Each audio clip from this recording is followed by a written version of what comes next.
Paper Rex in Master Santiago is looking like a team that's on a mission. They made Baby Bay ride the Paper Rex experience, and by the end of it, Unk was quite dazed and disoriented. Paper Rex then proceeded to dismantle the world champions NRG in a high-level technical battle. For Paper Rex. Looks like Brock's Odin had no effect to the W Gaming gang as Forsaken decides to end the map with his highlight. Davai ready. Oh, Dick. And oh, no! Davai with a missed shot. It's now on Forsaken to stand tall. He's taken 3, breaking their hearts in the back lines. And gets Let's take the TP as well. And it is! Of course, I gotta show you all that clip because not only was it to win the match, and not only was it an ace, but it is also a reminder that the Big Tiger Express, or most commonly known as the PRX train, has arrived at the playoffs of Master Santiago. Welcome to Sinistry, and today is all about Paper Rex. We'll talk mostly about their upcoming match, a lot of invy and something, and maybe a bit about Forsaken. So sit tight because Big Tiger is about to ramp up.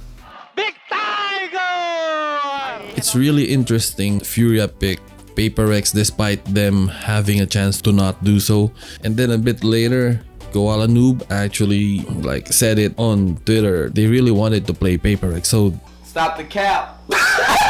So with all the free time that they had, they might have intensively studied how Paper Rex moves. So they're quite dangerous, say the least. We will see soon enough if it's actually for real or it's just a bluff. And basically how I think the map picks will work is Paper Rex is going to ban Abyss like always, then Furia bans Haven because Paper Rex are undefeated there so far, and then to throw a curveball, Paper Rex will pick Bind. And some of you might be scratching your heads right now because Paper Rex is not doing good on Bind lately, but historically Paper Rex is good on Bind, and now that they seem to have got their footing back, I think they would do just fine on Bind. And also, Furia has not won on Bind yet so far in this season. And then Furia would pick Split. This would be a banger match because both teams are great on it. And then Paper Rex bans Breeze so that they could force Furia to ban Pearl, and then Corrode remains. But the thing about that is, again, with all the time that Furia had, maybe they have found the working solution to their Pearl, because the last time they played it was against Crew, the sub roster they lost against. And also, this is just the way I think how it would go. I'm not going to explain it in depth because there's just a lot of ways map vetoes could go. It might turn out wrong and I just wasted everyone's time in the process, so yeah.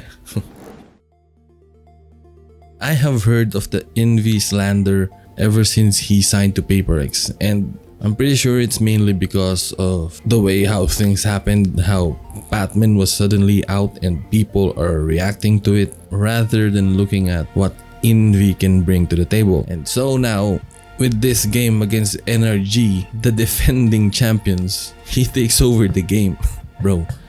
And then even before this, they fought against G2, which is a favorite team as well. Now you see Alex's vision on why he was so adamant and why he wants to get invy so much. And this might be a hot take to some or maybe to many, but I think this is what patmen lacked on his time with Paper Rex. And it's that ability to take over games. Another thing that I would like to note is that on Pacific Kickoff, patmen was popping off on global esports.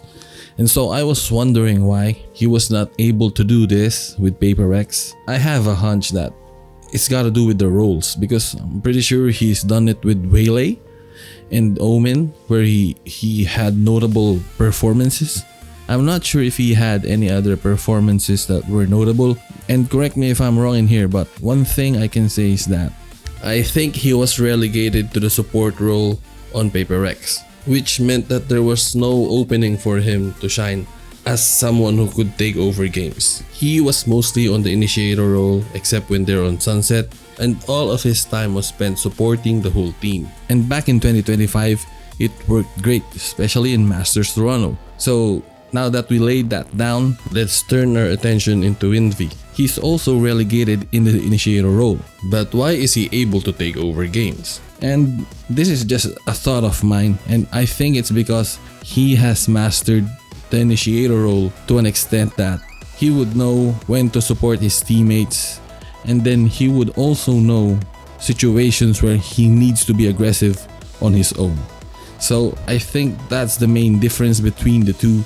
That's why even with invy relegated to the initiator role, he can still pop off and take over games in such an unbelievable manner. Like, just look at the stats, man. He was plus 22. Oh my god, what the hell is this shit, man? It's just crazy times we're living in right now, man. Invy can just take over games like that, pop off, and be the best player on the server. And it's nice to see if you're a PaperX fan. And now you might ask, as a PaperX fan, is there anything that we should worry about? And I think there's one thing that I can think of at the top of my head, but at the same time I think you don't really have to worry about it because things will work out in the end. But for PaperX to have a better chance of securing the trophy, I think they need to add an extra layer of something. Not many people have been talking about this thing so far, but if you look at the stat sheet, it's pretty obvious something is struggling a bit. So we all know that something at the second half of last year was a monster. Like, starting from stage 2 until champs, he was like the best Yoru out there. I'm not sure what happened. The difference from last year to now is he's losing a lot of his first engagements this season. So to cover some stats, last year something was plus 51 in the FKFD stat on 501 engagements, as opposed to this year where he is posting up minus 24 FKFD, and mind you, this is on a smaller sample size of 126 engagements.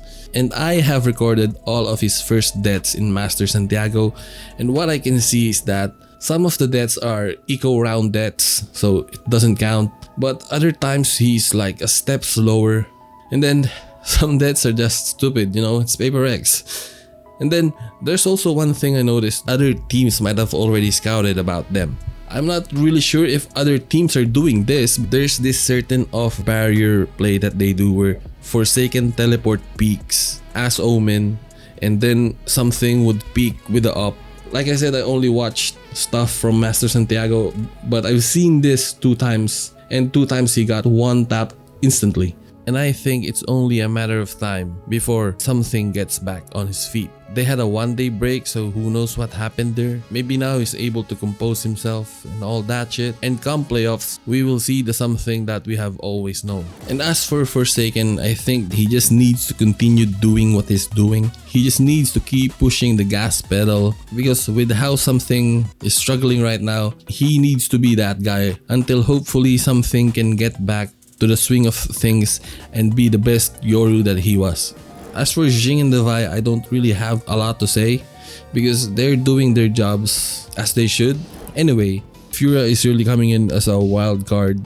I think that's true for all of the first seeds because they have the fewest games of all.